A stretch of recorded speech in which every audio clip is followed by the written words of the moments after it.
Hello, good morning. আশা করি আপনারা সকলে খুবই ভালো আছেন আর আমিও খুব ভালো আছি। তো অন্য দিনের মতো আজকেও আপনাদের কাছে হাজির হয়ে পড়েছি। আজকে আমি সকালটা শুরু করছি এই চিয়া সিডের জলটাকে, যেটা আমি দুদিন খেতেই ভুলে গেছিলাম। আসলে কি হয়েছে, আমি দুদিন রাতে না চিয়া সিডটা ভিজিয়ে রাখতেই ভুলে গেছিলাম, তো যেই কারণে আমার নেক্সট মর্নিংয়ে খাওয়া হয়নি। তো আমি দুদিন পর এটা খাচ্ছি। আর বেসিক্যালি আমি আজকে ভেবেছি কিছু রান্না করব। আগের দিন আমি ডিমের তরকারি রান্না করেছিলাম, আপনারা নিশ্চয়ই দেখেছেন। তো আজকে আমি চিকেন রান্না করব। রবিবার মানেই প্রত্যেকটা বাঙালির ঘরে চিকেন হবে, এটা কমন ব্যাপার। তো চিকেন তো রান্না করব, কিন্তু এখন আমার খুব খিদে পাচ্ছে। তো একটু ভুল ত্রুটি হলে মার্জনা করে দেবেন, আগেই বলে দিচ্ছি। তো আগে আমি খেয়ে নিই, তারপরে আমি ভিডিওটা কন্টিনিউ করছি। তো আমি এই যে স্নান করে ফ্রেশ হয়ে নিয়েছি এখন। এবার আমি চিকেনটা রান্না করব। তো কিভাবে করি আর কেমন কি হয় সেটাই এবার শেয়ার করব, চলো। আর এই যে এখানে কড়াটা গরম হয়ে গেছিলো, তাই তেল দিয়ে দিয়েছিলাম।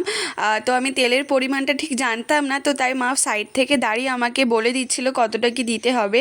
আর তেলটা এখানে খুব ছেটাচ্ছিল বলে আমি সরে যাচ্ছিলাম। মাকে তারপর জিজ্ঞেস করলাম, এবার কি আলুগুলো দিয়ে দেবো?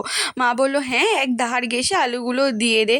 তারপরে হচ্ছে যে এই যে আমি আলুগুলো দিচ্ছিলাম ধার ঘেঁষে, আস্তে আস্তে করে ভয়ে ভয়ে দিচ্ছি, তোমরা দেখতেই পাচ্ছ, কারণ খুব প্রচণ্ড পরিমাণে তেলটা ছিটাচ্ছিল। আর তারপরে দু তিনটে দেওয়ার পর আমার একটু কনফিডেন্সও হয়ে গেছিলো। আর লাস্টে এই যে এটা দেওয়ার পর আমার হাতে ছিটকে গেছিলো। তো অতিরিক্ত কনফিডেন্স ভালো না যাকে বলে, একেবারেই। আর তারপরে বলছিল যে গরম তেলে কিছু জিনিস দিলেই সেটা গা ঘেঁষে আস্তে আস্তে করে দিতে হয়। তো তারপরে আমি এই যে আলুগুলোকে লাল লাল করে ভেজে নিচ্ছিলাম। আর যেহেতু আমি হলুদ গুঁড়ো দিতে ভুলে গেছিলাম, মা সাইড থেকে হলুদ গুঁড়োটা দিয়ে দিচ্ছিল। আর এই যে এখানে মনে হচ্ছিল যে আলুগুলো ভাজা হয়তো কমপ্লিট হয়ে গেছে, কিন্তু আমি ঠিক বুঝতে না পারাই মাকে পাশ থেকে ডেকেছিলাম যে মা আসো, তুমি একটু দেখে যাও আলুগুলো হয়ে গেছে নাকি। তো মা এসে বললো যে হ্যাঁ, আলুগুলো কমপ্লিট হয়ে গেছে ভাজা, গ্যাসটা একটু কমিয়ে দিই, এবার আলুগুলো হচ্ছে তুলে নে। আর খুন্তি করে আমার আলুগুলো তুলতে খুবই অসুবিধা হচ্ছিলো, তো সাইড থেকে একটা বাটিতে পড়েও গেছিলো, সেটাকে আমি তুলে যে আলুর জায়গাটাতে রেখে দিয়েছিলাম। আর তারপরে মা আমাকে দুটো শুকনো লঙ্কা তেজপাতা দিয়েছিল, বললো এই দুটোকে ছাড়িয়ে হাফ করে হচ্ছে যে কড়াতে দিয়ে দাও।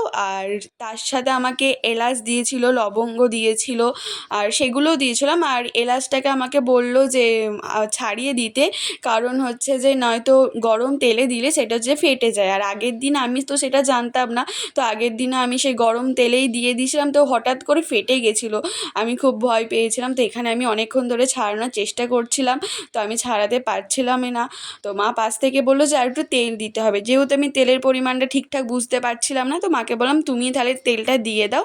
আর এখানে আমি অনেকবার ট্রাই করছিলাম ওটা, যেহেতু পারিনি লাস্টে মাকেই দিলাম যে মা তুমি এটাকে ছাড়িয়ে দাও, ছাড়িয়ে হচ্ছে তুমিই দিয়ে দাও।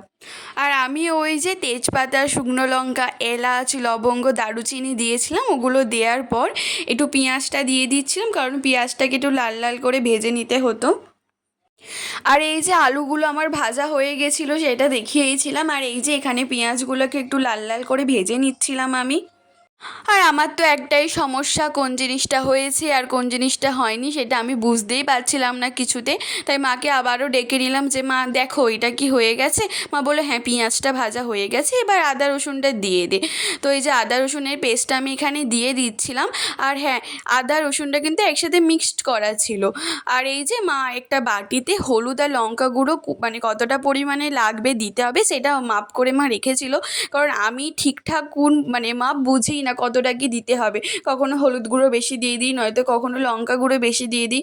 আর সেইটা যদি না রবিবার দুপুরে খাওয়া যায়, বলুন তো কীরকম লাগে। তো মা তাই পরিমাপ করে রেখেছিল। আর এই যে এইটাকে আমাকে একটু জলে গুলে দিতে বলেছিল, তো তাই আমি এটা জলে গুলে দিয়ে দিয়েছিলাম, কিন্তু প্রথমবার আমার ঠিকভাবে দেওয়া হয়নি, তাই সেকেন্ডবার আমি এটাকে আবারও ভালো করে গুলে নিচ্ছিলাম, গুলে এটাই দিয়ে দিয়েছি। আমার এখানে মশলাটা প্রায় রেডি হয়ে গেছিলো, তাই টমেটোগুলো দিয়ে দিয়েছিলাম। আর হ্যাঁ, ধনে গুঁড়ো আর জিরে গুঁড়ো দিয়েছিলাম তার সাথে। আর এই যে এখানে আমি মাংসটা দিয়ে দিচ্ছিলাম। এবার তোমরা বলবে আমি মুখের কেন ওরকম এক্সপ্রেশন করলাম।